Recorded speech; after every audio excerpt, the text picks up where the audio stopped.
Marina Hoffman was 34 when her life in Bremen began to feel too small for her dreams.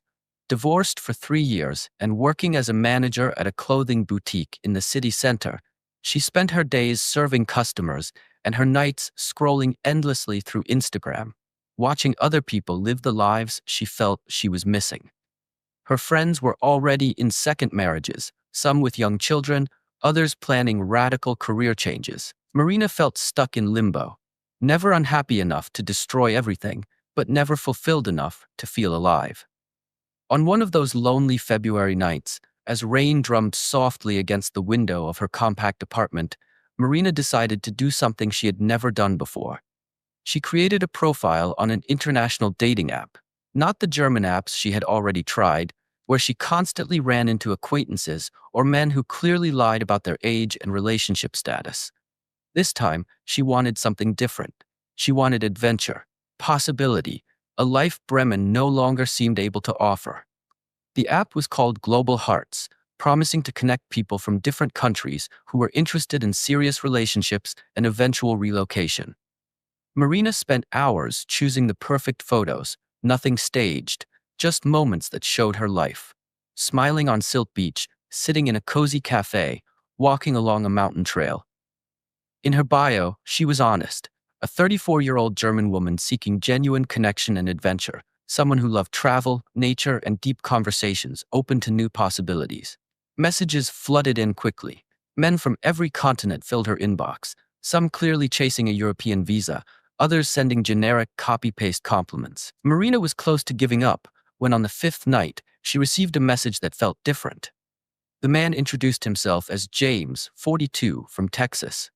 He wrote that her profile caught his attention not because of her photos, but because of her words, especially the phrase, deep conversations. He said he owned a ranch, worked with horses, and lived a simple but meaningful life. He didn't flatter her excessively, didn't ask for anything, didn't make promises. Curious, Marina opened his profile. James Morrison had slightly graying brown hair, deep blue eyes, and a calm, genuine smile. His photos showed horses grazing at sunset, a wooden ranch house, endless Texas land. No luxury cars, no gym selfies, just authenticity. Marina replied that same night, and what started as casual conversation quickly turned into hours of messaging. James told her he had been divorced for 5 years, had no children, and had inherited the ranch from his late father. He spoke about solitude, about how working with horses taught patience and humility, about mornings that began before sunrise and ended beneath a sky filled with stars. Soon they began video calls, first shy and short, then long conversations that stretched into the German dawn. James showed her the ranch live on camera, introduced her to his horses by name, and even carried his laptop onto the porch so she could watch the Texas sunset with him. His voice was calm, steady, and reassuring. He looked into the camera as if he truly saw her. After 2 months, James suggested that Marina come visit him.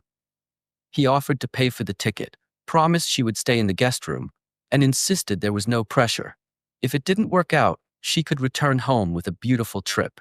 If it did, he promised to make her feel at home in a way she never had before. Marina knew it sounded risky. Her best friend Petra begged her not to go, warning her that 2 months of video calls meant nothing. But James never asked for money, never pushed boundaries, never behaved inappropriately. Marina researched him thoroughly, property records, old rodeo photos, newspaper articles. Everything checked out.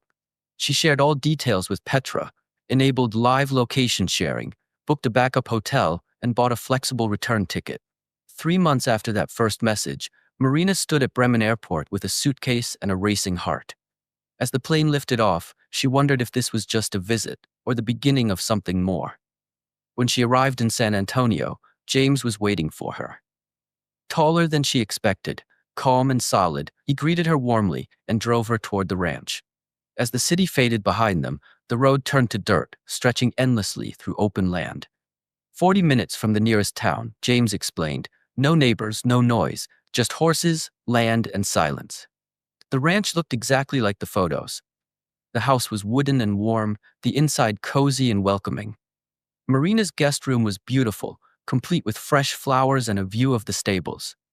Dinner was simple and comfortable, eaten on the porch beneath a sky filled with stars she had never seen before. James was attentive but respectful, never intrusive. That night, Marina went to bed believing she had been wrong to doubt him. But fear crept in when she noticed a small red light flashing near the ceiling. In the morning, she convinced herself it was nothing. The next day passed calmly. Breakfast, horses, a tour of the land. Yet something James said about being completely isolated in winter triggered a quiet alarm in her mind. Later, alone in her room, Marina searched for his divorce records and found nothing. Then she stumbled upon a missing person article about a woman named Rebecca Chen who had traveled to Texas to meet a man from the internet and never returned. The necklace in the article photo matched one Marina had seen inside James's house. Panic set in. When Marina tried to leave, James blocked her path. The truck keys were gone. Her phone signal disappeared. Her bedroom was locked from the outside. Iron bars covered the window. James finally revealed the truth. There had been others before her. She was the fifth. Hidden beneath the floorboard, Marina found a notebook left by a previous victim, detailing years of captivity, drugged tea, and women who never escaped. The next morning, James brought her drugged tea, believing she had accepted her fate. Marina pretended to comply, faking the effects. When he led her to the basement, his studio, she saw evidence of unimaginable horrors. When James became distracted, Marina attacked, grabbed the keys, and ran. He chased her across the ranch, hunting her in the dark, until sirens broke the night. Petra had received part of Marina's message and alerted authorities. Police arrived just in time. James Morrison was arrested. Investigators later uncovered evidence linking him to 7 women over 8 years. Some were buried on the property. Marina survived. 6 months later, back in Bremen, Marina still had nightmares, but she was alive. James Morrison was charged with multiple counts of murder and faced life imprisonment. Marina decided to tell her story, not for herself, but for the women who didn't survive, and for those who might recognize the warning signs in time. She had followed her dream across an ocean and into hell, and returned to warn others.